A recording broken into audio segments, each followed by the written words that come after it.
Nothing can be more hopeless than to attempt to explain this similarity of pattern in members of the same class, by utility or by the doctrine of final causes.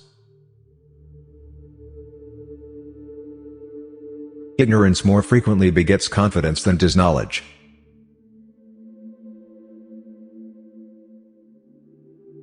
Man tends to increase at a greater rate than his means of subsistence.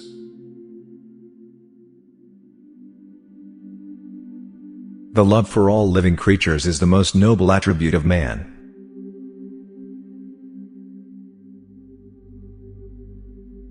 Intelligence is based on how efficient a species became at doing the things they need to survive.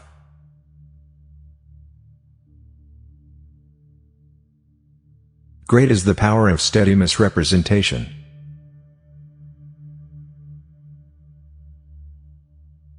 Freedom of thought is best promoted by the gradual illumination of men's minds which follows from the advance of science. It is not the strongest of the species that survives, not the most intelligent that survives. It is the one that is the most adaptable to change. We are not here concerned with hopes or fears, only with truth as far as our reason permits us to discover it. Natural selection almost inevitably causes much extinction of the less improved forms of life and induces what I have called divergence of character.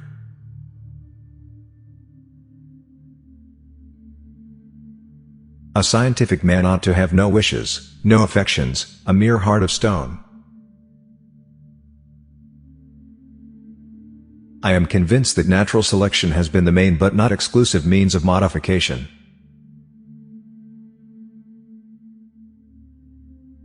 I am not apt to follow blindly the lead of other men.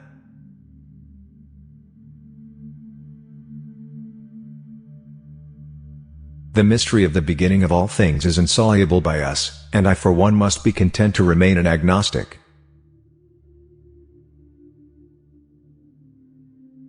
Intelligence is based on how efficient a species became at doing the things they need to survive.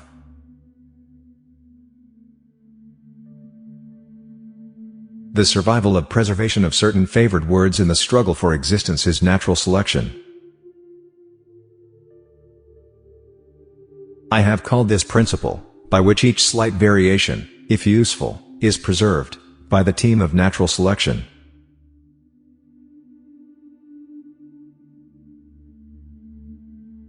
The power to charm the female has sometimes been more important than the power to conquer other males in battle.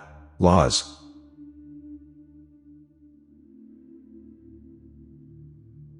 If I had my life to live over again, I would have made a rule to read some poetry and listen to some music at least once every week.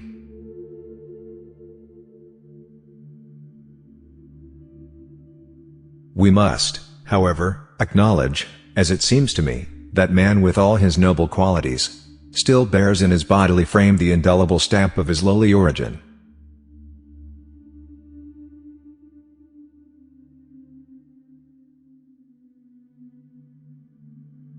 To kill an error is as good a service as, and sometimes even better than, the establishing of a new truth or fact.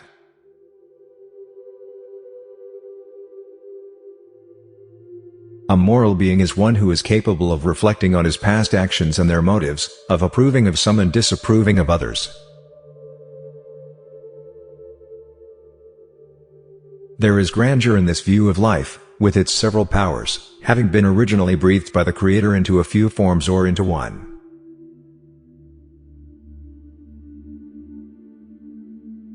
Besides love and sympathy, animals exhibit other qualities connected with the social instincts which in us would be called moral.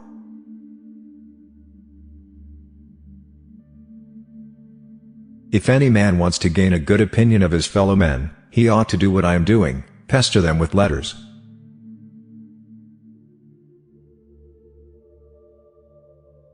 Unusual degree. This family became divided 8 generations.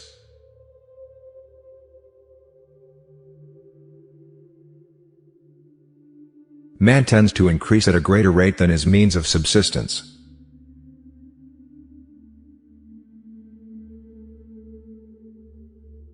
Sexual selection acts in a less rigorous manner than natural selection.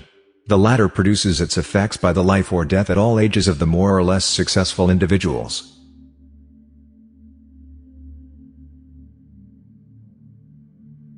I am dying by inches, from not having anybody to talk to about insects.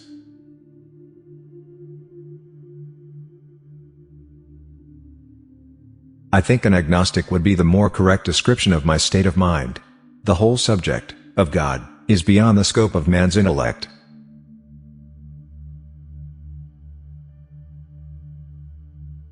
Origin of man now proved. Metaphysics must flourish. He who understands Baboon would do more towards metaphysics than Locke. When I view all beings not as special creations, but as the lineal descendants of some few beings which lived long before the first bed of the Cambrian system was deposited, they seem to me to become ennobled.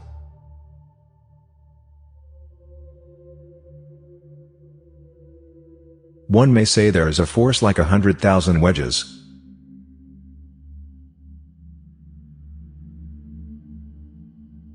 How odd it is that anyone should not see that all observation must be for or against some view if it is to be of any service.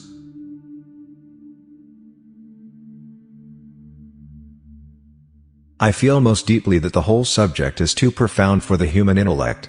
A dog might as well speculate on the mind of Newton. Let each man hope and believe what he can.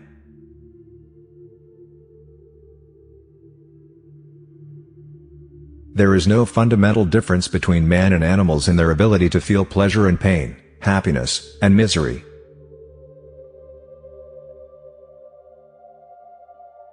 We are not here concerned with hopes or fears, only with truth as far as our reason permits us to discover it.